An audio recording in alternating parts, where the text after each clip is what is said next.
नमस्कार दोस्तों, स्वागत है आपका फिर से मेरे YouTube चैनल पे, जहाँ पे हम लोग डिस्कस करेंगे मार्केट ने आज कैसे काम किया, हमारे क्या प्लान थे आज के मार्केट के लिए। मार्केट कल यानी कि ट्यूसडे को कैसे काम कर सकते हैं, ट्यूसडे के दिन हम लोग कैसे मार्केट में ट्रेडिंग अपॉर्चुनिटीज़ ढूंढ सकते हैं। सबसे पहले मैं आ जाता हूँ हमारे डिस्कशन पे। हमारे क्या डिस्कशन थे आज के मार्केट के लिए? बड़े साफ साफ डिस्कशन थे, लेकिन वो हुआ नहीं, क्योंकि उसमें हुआ क्या, हमने जो जितना भी प्लान करके रखा था, ये तो मुझे एक्सपेक्टेड था कि मार्केट बहुत बड़ा गैप डाउन खोल सकता है। मैंने आपको बोला था कि भाई फ्लैट खोलने के चांस ही 1% है। गैप अप तो भूल ही जाओ यार, अगर -700 पॉइंट्स दिखा रहा है या -500 पॉइंट्स दिखा रहा है। हमारी एक्सपेक्टेशन था कि 20 to 500 के आसपास कहीं मार्केट गैप डाउन खोले एट मैक्स, तो फिर हम लोग कुछ ट्रेड करने की कोशिश करेंगे। लेकिन मार्केट खोला क्या, 20 to 500 के आसपास खोल के 2500 को ब्रेक करता तो फिर भी हमने 22,000 के लिए बैठ सकते थे, या फिर 22 to 300 के लिए। लेकिन मार्केट खुला ही 22,000 पे, तो ऐसे केस में देखिए यहाँ पे कोई ट्रेड बनता नहीं था। इसका बता देता हूँ मैं लॉजिक। यहाँ पे देखिए मार्केट 5% डाउन खुल रहा है। 5% डाउन जब मार्केट खुलता है या फिर 5% अब मार्केट खुलता है, दोनों केस को आप दिमाग में रख लीजिए। ये 5% नहीं, मैं बोलूँगा ग्रेटर देन इक्वल टू 2% भी खुले ना, और सीधा उस डायरेक्शन में चलने लगेगी। अगर मार्केट 2% नीचे खुला है तो नीचे ही जा रहा है, ऊपर खुला है तो ऊपर ही जा रहा है। तो ऐसे केस में ना बहुत सिंपल लॉजिक होता है कि आप अपना एसएल कहाँ डालिएगा। मार्केट यहाँ 5% ऊपर खुला है, मार्केट जो खुला है वो खुला है -1000 पॉइंट्स नीचे। भाई सिंपल सा लॉजिक, आप एसएल कहाँ बनाओगे? खुलते ही एसएल लगाओगे? एसएल का मार्केट ना सिर्फ रिकवर करते करते, देखिए यहाँ पे मैं आपको एक बार सब डिलीट कर देता हूँ। 22,000 एंड ऑलमोस्ट 750 से लेके कहाँ तक गया, 22,150 तक। ऑलमोस्ट आपका 250 पॉइंट तो मार्केट ऐसे रिकवर कर गया। 250 पॉइंट है ना, ऑलमोस्ट क्लोज टू 1.1% होता है। तो आपका कोई लॉजिक नहीं बनता था ऐसे केस में ना। देखिए मार्केट में हम लोग उसी चीज़ का ट्रेड करते हैं जिसके इवेंट होने के चांसेस 8 बार होते हैं, या फिर 9 बार होते हैं, या फिर एटलीस्ट 7 बार होते हैं। उससे कम के लिए ट्रेड करने का कोई मतलब नहीं। जो ऐसे सिनेरियोस होते हैं ना, आप देख रहे होंगे पिछले 2-3 साल में एक बार हुए होंगे, या फिर मार्केट एक दिन में 10% गिर जाए, जो इलेक्शन डे में हुआ। तो ये सब एक बार दो बार होता है साल 2 साल में, तो इनको इग्नोर कर दिया कीजिए। इस दिन ट्रेड करने की कोई ज़रूरत नहीं है, और कोई ट्रेड अपॉर्चुनिटी बनी भी नहीं। देखिए मार्केट में आमतौर पे अगर आपको ट्रेड करना है, फिर भी जिसमें है कि नहीं भाई मेरे को कम से कम एक लॉट से ट्रेड करना ही है, मेरे को डेली ट्रेड करने की आदत है, तो उनके लिए बता देता हूँ। मार्केट कहीं भी खुले ना, उसको 10:30 तक ना, जब ऐसा केस हो 10:30 तक वेट कर लीजिए। 10:30 तक मार्केट एक स्विंग बनाने दीजिए। ये हाई हो गया, ये लो हो गया, ये मार्केट का लो हो गया, ये हाई हो गया। अब वेट करो कि मार्केट या तो ये हाई ब्रेक करे या तो ये लो ब्रेक करे, उसके पहले कोई ट्रेड नहीं लेना। मार्केट ने किया क्या, देखिए स्विंग कैसे पता चलता है, बताता हूँ मैं आपको। जब कम से कम 3 कैंडल एक कलर की बन जाए तो फिर एक लोअर स्विंग बन गया। जब कम से कम 3 कैंडल एक सिमिलर कलर की बन जाए ऊपर से, तो ये हो गया ऊपर का स्विंग।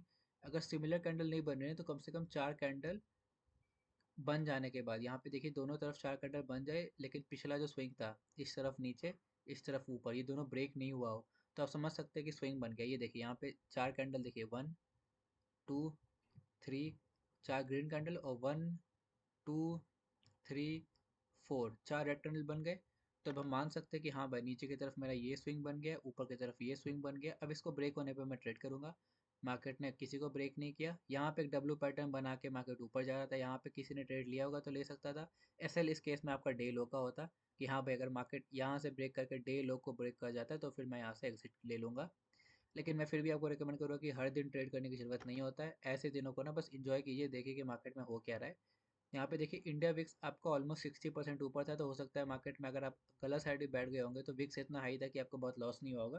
पर एक खराब आदत होती है। देखिए होता क्या है ना, अगर मार्केट यहाँ से आपने पुट का पोजीशन ले लिया कि यहाँ पे देखिए मार्केट और रेजिस्टेंस ले रहा है, यहाँ पे मैं पुट ले लेता हूँ, और मार्केट यहाँ से ऊपर जाने लगता है, तो होता क्या है ना, जो विक्स आपका यहाँ पे 60% ऊपर है, और मार्केट कल भी अगर मान लीजिए पॉजिटिव हो जाता है, तो फिर होगा क्या, ये मार्केट जो विक्स आज 20 पे है, ये सर आपको सिखा देता है 20 से ना, ये अगर मान लीजिए 12 पे आना हो या 13 पे आना हो इसको 2-3 दिन में, तो इसका विक्स सोचिए कितना परसेंट डाउन होगा। 50-60% विक्स गिर जाएगा, तो आपका जो प्रीमियम यहाँ पे 600 रुपये का है ना, अगर उसमें मान लीजिए 200 रुपये का सिर्फ इसमें प्रीमियम है, तो 200 रुपये का 60% कर लीजिए, ऑलमोस्ट आपका 120 रुपये तो इससे नेट नेट नेगेटिव हो जाएगा। तो आप सोच के रखिए कि मार्केट में आपको कितना दिक्कत हो सकता है। वही मैं ऊपर का ही बोल रहा हूँ, अगर आपने यहाँ पे कॉल लिया है फिर भी विक्स घटेगा तो आपका -120 तो ऐसे ही होगा आपके प्रीमियम से। तो इस चीज़ का ध्यान रखा कीजिए।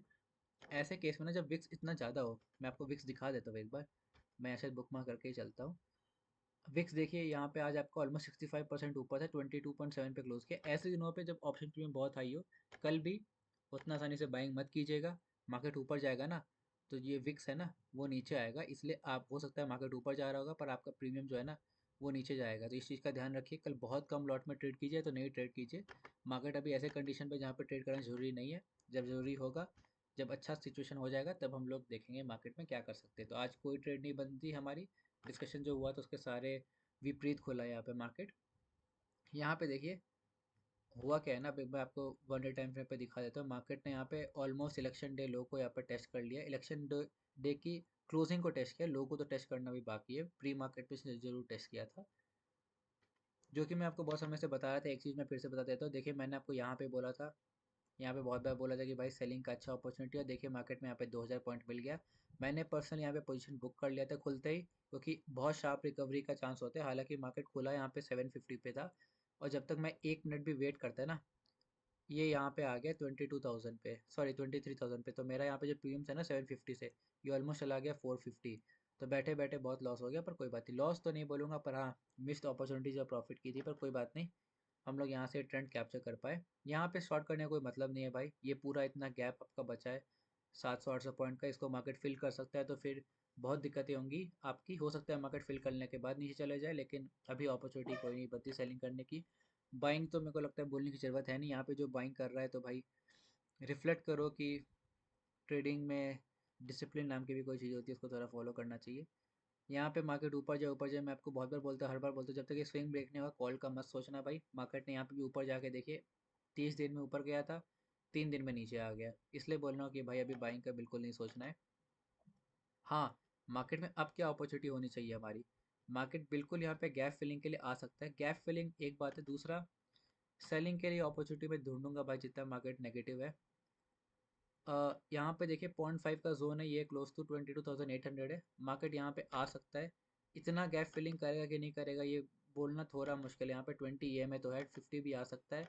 तो एक चांस है कि मार्केट यहाँ पे गैप फिलिंग करने के लिए आ जाए, फिर यहाँ पे रेजिस्टेंस ले ले। ये सिनेरियो नंबर 1 है। सिनेरियो नंबर 2, मार्केट 800 तक तो नहीं आएगा, लेकिन ये जो मार्केट में रेजिस्टेंस है 22,500 का, मार्केट यहाँ तक आ सकता है, फिर सेलिंग के लिए जा सकता है। तो ये मेरा होगा केस नंबर 2। केस नंबर 1 है कि यहाँ से ऊपर जाके नीचे जाएगा, ये केस नंबर हो गया आपका 1। और केस नंबर 3 जो है कि भाई ऊपर ही चले जा रहा है और बिल्कुल ट्रैप कर दिया यहाँ पे सेलर्स को, न्यू ऑल टाइम हाई बना दिया।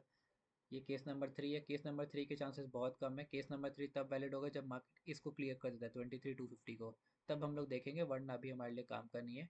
1 और 2 पे डिस्कस करेंगे। देखिए मार्केट में 22,800 तक मार्केट आए या ना आए कहना मुश्किल है। आना होगा ना तुरंत आएगा वेडनेसडे थर्सडे तक, और फिर यहाँ पे सेलिंग करने का हम लोग प्लान कर सकते हैं।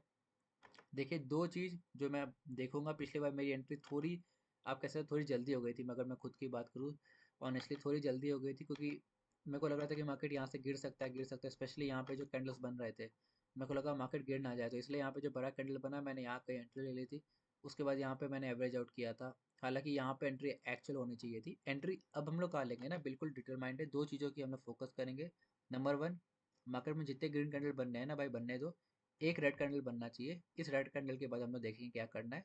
तो नंबर 1, एटलीस्ट एक रेड कैंडल बनना चाहिए वन डे टाइम फ्रेम पे। और नंबर 2, मेरे को FIS DIS का डेटा देखना है। ये पूरे रैली में ना हुआ क्या था, FIS जो थे ना, वो क्या थे, बुलिश थे। क्लाइंट्स जो थे बेयरिश थे। ये जो टॉप बना ना, उसके बाद फिर जो पहला रेड कैंडल बना, ये पहला केस था जहाँ पे FIS बेयरिश बने, क्लाइंट्स बुलिश बने। मेरे को ये केस चाहिए। मेरे को चाहिए कि मार्केट यहाँ पे थोड़ा ऊपर आए, लोगों को लगे कि हाँ भाई बॉटम बन गया, मार्केट ने रिकवर कर लिया, फिर एक रेड कैंडल बनाए। यहाँ पे मेरे को क्या चाहिए, FIS चाहिए कि भाई नेगेटिव, और मेरे को क्लाइंट चाहिए पॉजिटिव। ये दो केस बनेगा तभी हम लोग एंट्री करेंगे। अगेन टारगेट हमारे 20,000 के लिए बैठेंगे सीधे, क्योंकि मार्केट में फॉल अब बहुत जल्दी आ सकता है वन डे टाइम फ्रेम पे। लेकिन 22,500 22,800 दो जोन है जहाँ पे मैं सेलिंग के लिए ढूंढूंगा अपॉर्चुनिटी। सीधा जाते हैं FIDH डेटा पे। फोर्थ का मैं डेटा दिखाता हूँ। मैं आपको क्यों पता कि मार्केट में फॉल आ सकता है, नंबर 1। और जो मार्केट में आपको गैप डाउन दिखा रहा है 500-600 पॉइंट, वो मेंटेन हो सकता है। दो का देखिए, ये दिख रहा है आपको। FIS देखिए मार्केट में कैसे शॉर्ट बैठे थे। क्लाइंट्स देखिए मार्केट में कैसे सुपर लॉन्ग बैठे थे। देखिए स्ट्रॉन्ग बुलिश दिखा रहा है यहाँ पे, बुलिश भी नहीं स्ट्रॉन्ग बुलिश दिखा रहा है। इसलिए बोला था कि मार्केट में ये लोग दिक्कत में आ सकते हैं। ये था हमारा फ्राइडे का डेटा। आज का डेटा देख लेते हैं। आज का डेटा क्या बता रहा है, समरी क्या बता रहा है, समरी बता देता हूँ पहले। FIS चाहते हैं मार्केट नीचे जाए, प्रोस चाहते हैं मार्केट ऊपर जाए। क्लाइंट्स की हालत ख़राब हो रखी है थे गैप डाउन में, तो वो इनडिसाइसिव या न्यूट्रल है कि जहाँ जाएगा देखा जाएगा। इससे हमको कोई खास पता नहीं चल रहा। एक बार ऑप्शंस को भी मैं थोड़ा जूम करके देख लेता हूँ, ड्रॉप डाउन करके कि मार्केट में क्या पता चल रहा है। तो भाई देखो, इन डेप्थ देखना है ना, तो यहाँ पे देखिए नेट नेट फ्यूचर्स में तो एफ आई आई शॉर्ट है। यहाँ पे इन्होंने हेज कर रखा है, हेज में भी इन्होंने थोड़ा पुट बाय ज़्यादा कर रखा है, बहुत अंतर है नहीं यहाँ पे, लेकिन फिर भी यहाँ पे भी ये थोड़ा थोड़ा नेट है, तो आप कह सकते हैं ये लोग डबल शॉट है मार्केट में, कि मार्केट ये लोग चाहते हैं नीचे जाए। ये पहला इंसाइट मिल रहा है। प्रोस, यहाँ पे चाहते हैं कि मार्केट ऊपर जाए फ्यूचर्स में। ऑप्शंस में भी यहाँ पे चाहते हैं लोग नीचे जाए। इन्होंने हेज कर रखा है, इन्होंने कॉल ज़्यादा हेज कर रखा है, पुट इन्होंने कम हेज कर रखा है, पर फिर भी ये शायद न्यूट्रल हो सकते हैं, तो ये लोग न्यूट्रल टू बुलिश मैं कहूँगा, न्यूट्रल टू बुलिश है यहाँ पे। प्रो मैं भी फिर भी कहूँगा न्यूट्रल टू बेयरिश है यहाँ पे, क्योंकि इन्होंने ऑप्शंस में हेज कर रखा है, पर ये लोग ज़्यादा नेगेटिव है। क्लाइंट्स देख लेता हूँ। फ्यूचर्स में तो ये लोग खत्म हो गए, मतलब इन्होंने अपने कवर शॉर्ट किए, तो मेरे को दिख रहा था फ्यूचर्स में लोग जितना पॉजिटिव के गए थे इनकी हालत ख़राब हो गई थी। यहाँ पे इन्होंने देखिए, इन्होंने पुट या कॉल बाय नहीं किया है, उसको शॉर्ट किया है, और कॉल यहाँ पे भी लोग एग्रेसिव शॉर्ट है। तो इनको नेट नेट ये लग रहा है कि मार्केट यहाँ से ऊपर जाएगा, थोड़ा ज़्यादा चांसेस है, ये लोग न्यूट्रल टू यहाँ बुलिश है। तो यहाँ पे देखिए प्रोज और क्लाइंट्स यहाँ पे थोड़े बुलिश है, और एफ आई एज थोड़े यहाँ पे नेगेटिव है। थोड़ी दिक्कत बात है, अगर ये लोग भी नेगेटिव होते हैं ना प्रोज, तो बहुत हाई चांस है कि मार्केट नेगेटिव जाएगा। लेकिन अब थोड़ा चांस है कि मार्केट साइडवेज तो नेगेटिव रह सकता है। तो डेटा हमको बताया कि थोड़ा मिक्स्ड रिएक्शन है। एफ आई एस चाहते हैं कि भाई मार्केट को नीचे लेके जाए, प्रोस चाहते हैं कि मार्केट ऊपर जाए, लेकिन थोड़ा थोड़ा थोड़ा ये लोग भी बहुत कॉन्फिडेंट नहीं है। और क्लाइंट्स तो चाहते हैं कि भाई मार्केट ऊपर ही जाए। एफ आई ये फ्यूचर से तो बिल्कुल हट चुके हैं, लेकिन यहाँ पे इनको अभी भी लगता है कि थोड़ा हेज करके चल रहे हैं, पर फिर भी थोड़ा पॉजिटिव है। तो बहुत डेटा पता नहीं चल रहा है, लेकिन लग रहा है कि मार्केट कल थोड़ा नेगेटिव हो सकता है। ऑप्शन चेन देख लेते हैं। ऑप्शन चेन में क्या पता चल रहा है? ऑप्शन चेन में हमको पता ये चल रहा है कि पुट साइड से जो स्वाहा हो गए, तो बहुत नॉर्मल सी बात है। ये देखिए जो मैं बात कर रहा था, यहाँ पे देखिए, अगर आप देखिएगा यहाँ पे जिसने कल 5 रुपये में सेल किया होगा, यहाँ पे ये हटा दो यार, मैं अच्छा एग्जांपल देता हूँ। 22,000 जिसको लोग को लगे कि सेफ भी है, यहाँ पे किसी ने ना 1 रुपये में, यहाँ पे 1 रुपये नहीं, यहाँ पे 5 रुपये में किसी ने सेल किया होगा। वही 5 रुपये में जो सेल किया होगा ना, आज उसकी प्राइस है 219। सोच कितना बड़ा लॉस में वो चल रहा होगा। लेकिन वो अलग बात है, डेटा क्या बता रहा है? पुट साइड स्वाहा हुए हैं, जो कि हमको एज्यूम भी कर रहे थे कि हो सकते हैं। कॉल में देखिए लोग आएंगे तो बहुत नॉर्मल सी बात है, एग्रेसिव होके गए हैं, स्पेशली 22,000 पे देखिए। 65,000 66,000 कॉन्ट्रैक्ट, सिर्फ 800 700 कॉन्ट्रैक्ट पहले से सब ऐड होके गए हैं। यहाँ पे बहुत एग्रेसिव राइटिंग हुई है, यहाँ पे तो एग्रेसिव राइटिंग हो गई। कोई खास राइटिंग इन्होंने घुस के की नहीं, यहाँ पे एग्रेसिव है, लेकिन इन द मनी कोई खास राइटिंग है नहीं। 22,000 में मेरे को अच्छा खासा सपोर्ट दिख रहा है, सपोर्ट अभी भी इंटैक्ट है, लोग बहुत गए नहीं है। तो मेरे को इमीडिएट सपोर्ट मार्केट में 22,000 दिखाई दे रहा है। लेकिन यहाँ पे मेरे को थोड़ी मार्केट में यहाँ पे दिख रहा है कि बहुत एग्रेसिव होके लोग गए भी है। तो अगर मार्केट ऊपर कल गैप अप खुलता है, जो कि गिफ्ट निफ्टी यहाँ पे दिखा रहा था, अगर यहाँ पे बाद में आएगा ना, तो मैं आपको लोड करके दिखाऊंगा। तो ये लोग ट्रैप होंगे, इनके कारण इनका ट्रिगर हो सकता है, ऐसा हो सकता है मार्केट थोड़ा ऊपर जा सकता है। लेकिन अगर market flat to gap down खुलता है, ये देखिए गिफ्ट निफ्टी 131 पॉइंट्स ऊपर दिखा रहा है। अगर मार्केट थोड़ा फ्लैट टू गैप डाउन खुलता है और नीचे आना चालू करता है, तो यहाँ पे क्वांटिटी बहुत ज़्यादा है, तो इसके कारण इन पे प्रेशर आएगा। इन पे प्रेशर आएगा तो आपको 22 ब्रेक होते हुए दिख सकता है। 22 ब्रेक होगा तो आपको 22,800 और फिर 21,500 भी देखने को मिल सकता है। ऊपर के साइड 200 ब्रेक होगा तो भाई ये जाएगा 300 के लिए, लेकिन असली इसको रेजिस्टेंस मिलेगा 22,500 पे, फिर 22,700 पे। तो ये समझ में आ रहा है। ऑप्शन चेन ये बता रहा है कि थोड़े एग्रेसिव होकर कॉल राइटर्स तो गए हैं। ओपनिंग पे बहुत डिपेंड करता है, अगर ओपनिंग फ्लैट टू नेगेटिव हो गई तो थोड़ी दिक्कत में आ सकते हैं यहाँ पे पुट राइटर्स। ये सब डिस्कशन के बाद एक बार मैं आ जाता हूँ 5 मिनट के टाइम फ्रेम पे, कि हमको डेटा पता चल गया कि थोड़ा नेगेटिव तो है एफ आई आईज, लेकिन प्रोस बहुत साथ नहीं दे रहे, और ऑप्शन चेन ये दिखा रहा है कि अगर मार्केट नेगेटिव खुले तब तो ठीक है, लेकिन पॉजिटिव खुले तो मार्केट ऊपर की तरफ जा सकता है। अब हमारा डिस्कशन क्या होना चाहिए? डिस्कशन बहुत साफ है।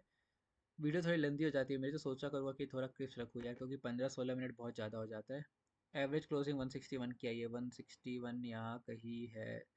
तो अगर मार्केट कल क्या करता है ना, 22,250 को ब्रेक करता है यहाँ पे, तो एक बार मैं चला जाता हूँ 1 आवर के टाइम फ्रेम पे, क्योंकि अभी पूरा गैप है, तो मार्केट कहाँ तक आ सकता है? मार्केट यहाँ आ सकता है, मार्केट 22,250 को ब्रेक करेगा तो मार्केट आएगा 22,400, फिर आएगा 22,500। ये कल के लिए नहीं है, इस चीज़ का ध्यान रखिएगा। पता चला कि आप लोग कल का ही सोच के बैठे हैं। फिर आएगा 22,700। नीचे के तरफ 15 मिनट पे देख लेता हूँ कि मार्केट में कहाँ सपोर्ट बनी थी। सपोर्ट मेरी बनी थी 5 मिनट पे, देख लेता हूँ। ये मेरे को ये रेंज दिखाई दे रहा था 22,000 ही पकड़ के रखिए। 22 ब्रेक होता है ना, आपको मिलेगा 21,800। 21,800 अगर ब्रेक हो गया तब आपको फॉल मिलेगा, जो कि आपको दे सकता है 21,500। तो इस चीज़ का ध्यान रखिएगा। ये मैंने बहुत सारे डॉटेड लाइन बना दिए। बताइएगा मेरे को डॉटेड लाइन पसंद आ रहा है कि नहीं। पहले मैं नॉर्मल लाइन बनाता था, लेकिन अभी डॉटेड लाइन मैंने ट्राई किया है ऐसे ही कुछ नया करने के लिए। तो हमारा डिस्कशन क्या होगा? मार्केट बता रहा है कि 140 पॉइंट्स ऊपर खुलेगा। 140 पॉइंट्स हो गया, आपको 160 प्लस 140 300 के आसपास खुल सकता है। अगर ऐसा रहा गैप अप खुल के 400 को ब्रेक करता है, कॉल साइड बैठेंगे। अगेन क्वांटिटी बहुत कम रखिएगा, 10% से ट्रेड कीजिएगा। तो एक आध लॉट से करते हैं वो ट्रेड मत कीजिएगा। 10% से ज़्यादा से ट्रेड नहीं कीजिएगा। मार्केट बहुत नेगेटिव है, मार्केट गैप फिलिंग करके कहीं से भी गिर सकता है। तो इसलिए बोल रहा हूँ 400 ब्रेक करेगा, कॉल साइड बैठेंगे। 30 पॉइंट्स का एसएल, 22,500 का टारगेट, यहाँ पे अपना पोजीशन बुक कर लूँगा मैं। नीचे की तरफ अगर मार्केट 22,000 एंड ब्रेक करता है, 22,000, तो मैं पुट के लिए बैठूंगा। मेरा एसएल रहेगा 30 पॉइंट्स का, मेरा टारगेट रहेगा 21,800, पोजीशन बुक करना चाहूँगा। बहुत सिंपल स्ट्रैटेजी है हमारी। फ्लैट खुल के 250 को ब्रेक करेगा, कॉल लेंगे, टारगेट 22,400, पोजीशन बुक कर लेंगे। नीचे की तरफ 22,000 ब्रेक करेगा, यहाँ पोजीशन बुक कर लेंगे 21,800। मार्केट गैप डाउन खोले, गैप डाउन में 21,800 को ब्रेक कर दे, तब मैं बैठूंगा पुट के लिए। 30 पॉइंट्स का मेरा सेल रहेगा। फिर मेरा टारगेट रहेंगे 22,500 के। तो इस चीज़ का ध्यान रखिएगा। बहुत सिंपल था हमारा डिस्कशन। मैं एक बार फिर समराइज कर देता हूँ। मार्केट गैप अप खुले, यहाँ कहीं 400 को ब्रेक करे, 500 का टारगेट, पोजीशन बुक। मार्केट फिर नीचे आने लगे ऊपर खुल के, तो मेरा मतलब नहीं है। मेरे लिए 22,000 ब्रेक होना चाहिए, चाहे मार्केट फ्लैट खुले या थोड़ा गैप अप। मैं यहाँ पे पुट के लिए बैठूंगा। मेरा टारगेट रहेगा 21,800, पोजीशन बुक। मार्केट अगर फ्लैट खुलता है, यहाँ पे 22,000 को ब्रेक करता है, पुट, टारगेट रहेगा मेरा 21,800। ऊपर फ्लैट रह के ब्रेक करता है 22,250 को, मैं पे ही लूँगा कॉल। मेरा टारगेट रहेगा 22,400, पोजीशन बुक। मार्केट अगर गैप डाउन खुलता है, गैप डाउन खोल के देखिए, मेरे लिए कॉल तो इधर ही बनेगा, तो मैं तो कॉल में इंटरेस्टेड रहूँगा 22,250 ब्रेक होने के बाद। लेकिन पुट अगर यहाँ पे 21,800 को ब्रेक कर देता है, मैं ले लूँगा पुट, और मेरे टारगेट रहेंगे 21,500। इन सारे केसेस में आपको 3 केसेस, तो उसके अंदर भी 3 अलग अलग केसेस, इन सब में मेरा जो एसएल रहेगा वो रहेगा 30 पॉइंट्स का। तो इस चीज़ का आप ध्यान रखिएगा। आज के डिस्कशन में इतना ही। थोड़ा वीडियो लेंथी हो गया, उसको कल से समराइज़ करने की थोड़ी कोशिश करूंगा। मेरे को लगता है हम लोग अपने डिस्कशन आज के मार्केट में क्या है उसमें थोड़ा ज़्यादा टाइम लगा रहे हैं। और second, F I H D H data मेरे को लगता है कि आपको दिखाना जरूरी है, क्योंकि वो नॉलेज पॉइंट ऑफ व्यू से बहुत हेल्पफुल होता है। फिर भी थोड़ा कोशिश करूंगा कि ऑप्शन चेन बहुत जल्दी कवर करूँ, एफ आई एच डेटा थोड़ा जल्दी कवर किया करूँ। और आज कैसे मार्केट काम किया उसमें बहुत ज़्यादा टाइम वेस्ट ना करूँ कि ऐसे करना चाहिए वैसे करना चाहिए। होपफुली आपको कुछ समझ में आ रहा होगा, वरना कुछ कुछ बहुत सीरियस लगेगा ना कि मार्केट में कुछ हो रहा है, जहाँ पे हेल्प चाहिए थी तब कर दूंगा। वरना हम लोग इसको क्लोज जल्दी किया करेंगे। कोशिश रहेगी वीडियो 10 से 12 मिनट में ख़त्म हो जाए, बहुत लंबा हो जाता है। मेरे को पसंद, पता नहीं आपको पसंद आता है कि नहीं। नहीं आता है तो बता दीजिएगा, आता है तो भी बता दीजिएगा। आज की वीडियो में इतना ही। Thank you so much.